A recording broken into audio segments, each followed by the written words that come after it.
Breaking news. Billy is Welcome back to my channel. Kali ini gue pengen sesuatu yang beda ya, karena gue sekarang lagi ada di luar rumah. Jadi gue pergi ke taman nih buat ya cari inspirasi lah buat konten. Nah, kalian sudah tahu kan kira-kira kali ini gue membahas apa? Dari judul pembukaan gue udah info, maksudnya ya ada sedikit teaser lah mengenai apa konten gue kali ini. Jadi kali ini gue mau membahas, yang pertama gue membahas apa itu konten dan siapa itu konten kreator. Konten kreator itu adalah ya kita gitu. Ketika lu punya karya, ketika lu punya desain atau video atau whatever ya yang lu upload ke media sosial, berarti lu adalah seorang konten kreator. Wow.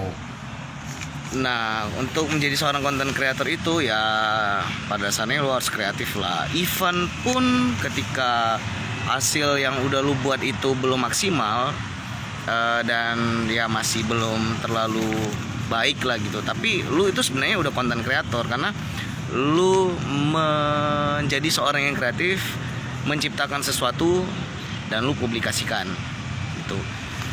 Nah, yang kedua,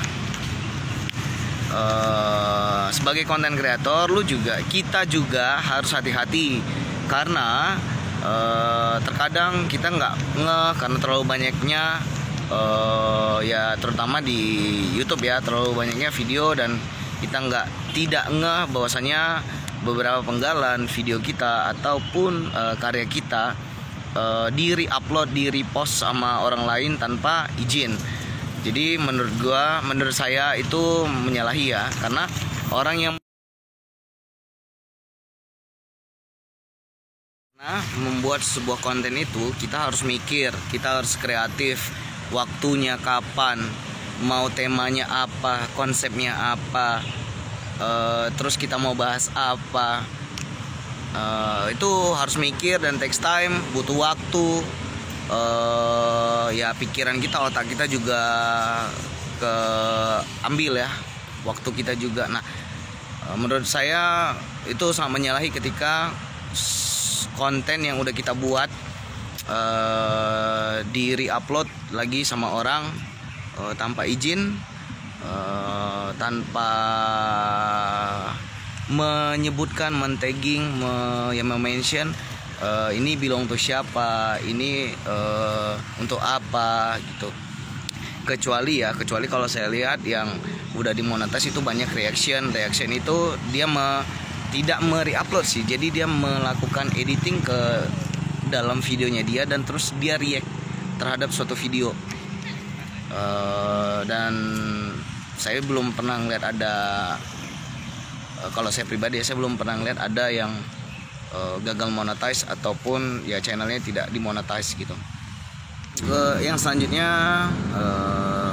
saya akan membahas mengenai apa itu hak cipta dan copyright. Hak cipta itu hak untuk menyalin suatu ciptaan.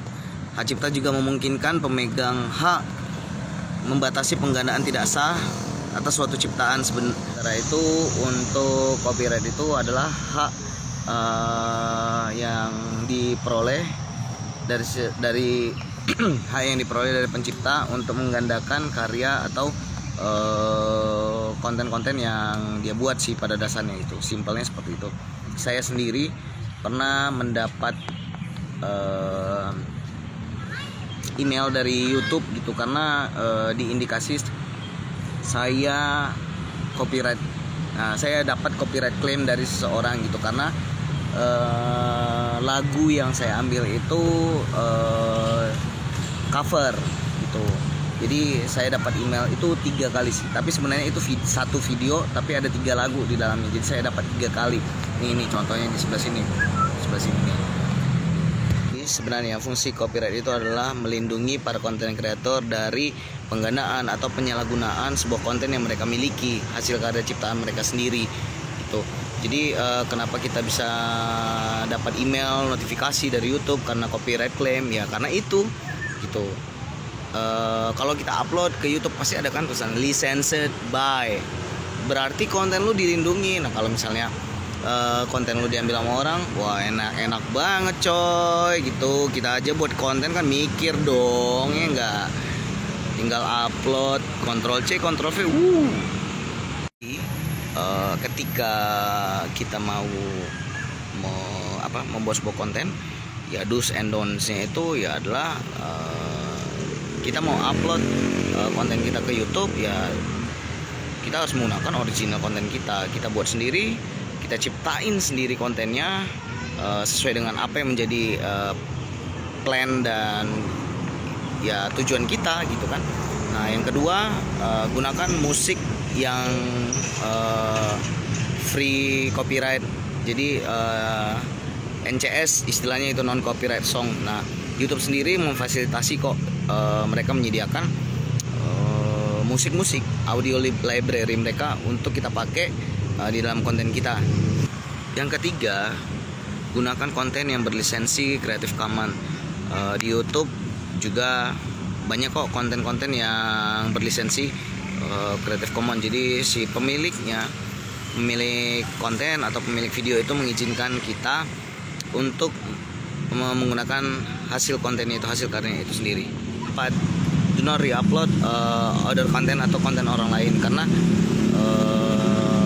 ya kayak saya bilang tadi ya, buat suatu konten itu enggak gampang men, susah gitu. Kita harus muter akal, kreativitas kita main, banyak hal yang kita curahkan gitu di konten kita. Bahkan merasakan sesuatu, aduh gue lagi feeling guilty, atau aduh gue lagi ngapain gitu. Cari momennya itu susah loh buat suatu konten gitu loh. Jadi ya kita harus apresiasi dong ketika kita membuat konten, ya ketika orang lain buat konten, ya kita jangan semata-mata mengambil gitu aja dan kita re-upload gitu tanpa reaction atau tanpa modifikasi, atau ya bulat-bulat original partnya, original video, original kontennya kita upload gitu. Ya kayak saya aja nih sekarang buat konten aja harus ke taman, terus tiba-tiba dipanggil security, Pak mohon maaf Pak, aduh gitu.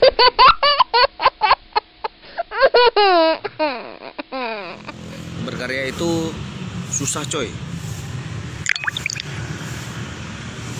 You should sacrifice something to get something. No pain no gain. Jika ada orang yang dia subscribe channel kita, nge-share, nge-like, nge-komen, itu adalah salah satu bentuk apresiasi mereka kepada kita sebagai konten kreator sih. Poin itu yang bisa saya dapat ketika kita menjadi seorang konten kreator. Kalau hasil konten kita bagus, menarik, ya ada daya tariknya lah, bagus, kita nggak perlu sih minta orang lain untuk subscribe atau like atau share video kita. Itu sudah secara otomatis berarti konten kita punya karisma. Otomatis orang akan like, mensubscribe, dan men-share, dan bahkan mereka komen sih, bang kurang apa, bang ini harus tambah ini, bang kayaknya gini gitu. Berarti positif dong konten kita gitu. Jadi saya lebih suka sih seperti itu. Mungkin menarik menurut saya ketika orang memberikan komen yang positif buat konten kita gitu. Ya, tetap sehat, jaga kesehatan. See you di next video. Bye.